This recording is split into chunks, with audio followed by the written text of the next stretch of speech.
With the way the economy is right now, I'm honestly surprised that there's not more real estate professionals talking about this, okay?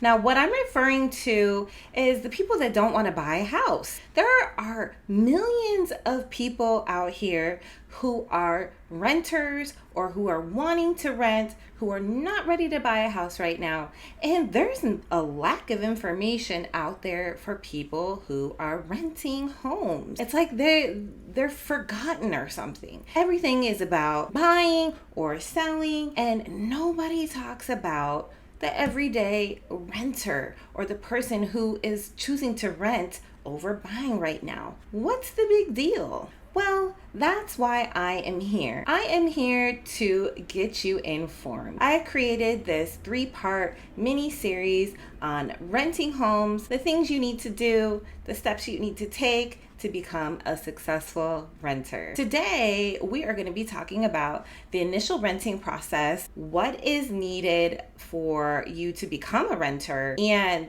a little bit about the application process. So first and foremost, I want to introduce myself. My name is Alexis Washington. I have been a real estate agent since 2019, and I have worked with all walks of life, lots of renters, lots of buyers. But today, I want to focus on the people who are renting homes. So the first thing you want to do is get prepared to rent. Now, what that means is assessing your needs. Where are you going to be renting at? What is your budget? What are things that are important to you? Amenities, schools, nearby parks, shopping. You really want to, honestly, get a piece of paper and write down all of your needs. Not only is this going to help you get a good picture about what you're looking for in your new place, but this is going to give your future real estate professional an idea of where to guide you and what kind of listings to send you. One of the biggest hurdles that people have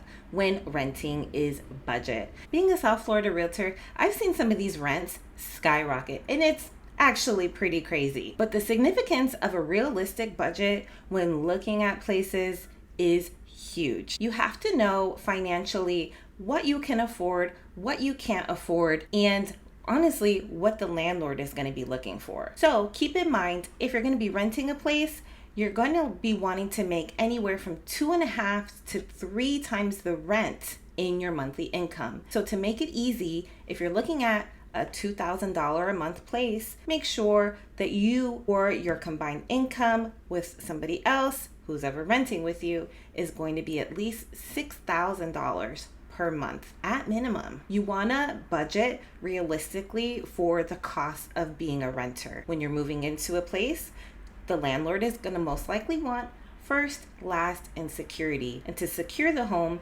that is going to be the security deposit equal to 1 month of rent. There's also going to be associated fees with the move-in process. Not only that, but there might be additional application fees, HOA fees that you're going to have to pay. So just keep that in mind. Number 2 is your credit. Make sure that your credit is in order, my friend. Now, when I mean in order, you want to at least have a 650 credit or better. Most landlords are looking for 650 and up credit. If you don't have that, a lot of times they won't even look at your application, which sucks, but they want to know that you're paying your bills on time and your credit is going to reflect that. Keep in mind, if you are working with a private landlord, sometimes they will offer a little wiggle room on your credit, but if you're applying to an HOA or a property management, they are going to have their specific standards, and if you do not meet those, then your application will automatically be denied. Next thing you're going to want to have prepared is all of your documentation. You're going to need a copy of your ID, proof of income, and you'll need that credit and background check done. So when I say proof of income, that can come in many forms. We're talking pay stubs. Some people have alimony. People will just use their bank statements. Some people will use a housing voucher. It really doesn't matter. Here in the state of Florida, you cannot be discriminated against by the type of proof of income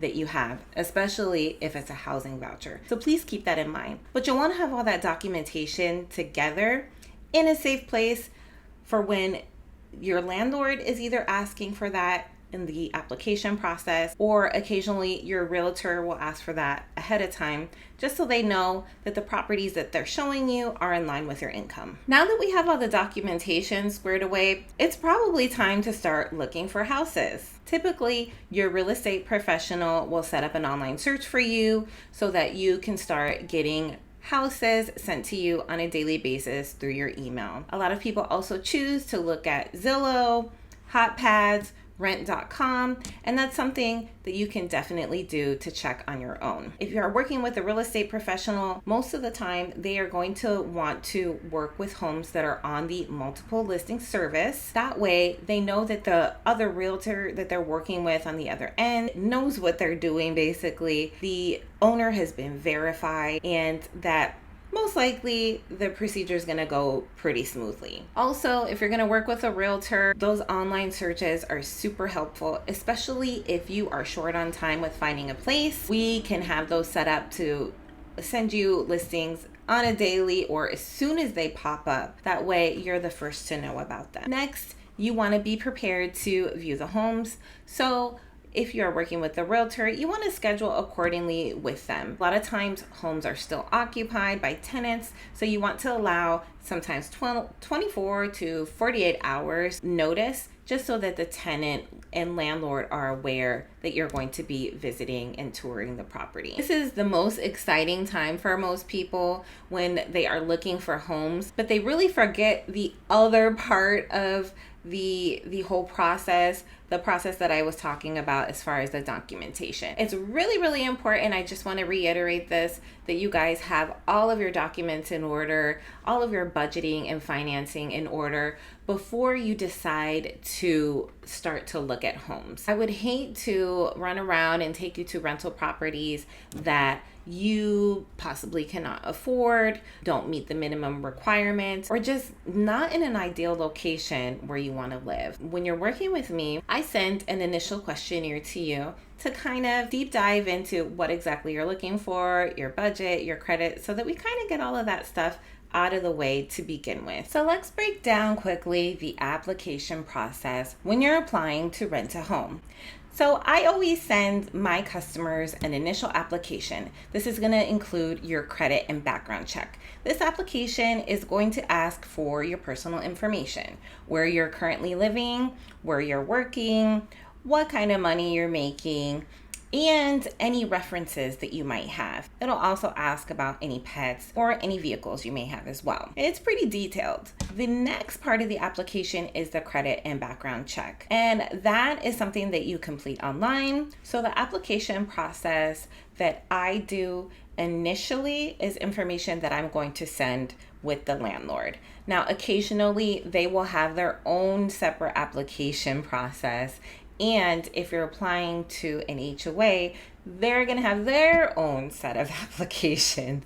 So I would say most of the time, if you're trying to move quickly, it's better to work with a private landlord and a home that has no HOA, because HOAs could typically take anywhere from 3 to 4 weeks for their application process. They usually say, expect a minimum of 30 days for us to review this information that you give us, and we'll let you know when it's done. So that's the hard part about working with the HOA. My suggestion, if possible, is for you to rent directly from a private landlord. That way, the process is a little bit more seamless. They use the application that I have already given to you.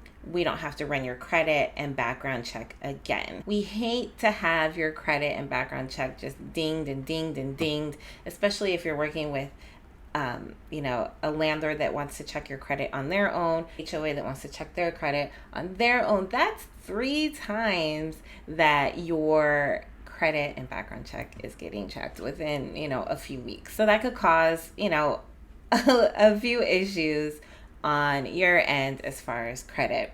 I hope this information was helpful for you to give you an idea of how the initial process of renting a home kind of goes, kind of what to expect with the application process, and what's needed before you even start viewing homes. Thank you so much for watching this first part of my mini series. The next part that we're going to be talking about is doing property tours and sending in an offer for your new home, as well as the lease process. Well, y'all, I want to just wrap up for this first part of my 3-part mini series about leasing. I hope this information was helpful for you. So make sure you come back next week for this second part of my series. If this information was helpful for you, please don't forget to like and subscribe. I hope to see you next time.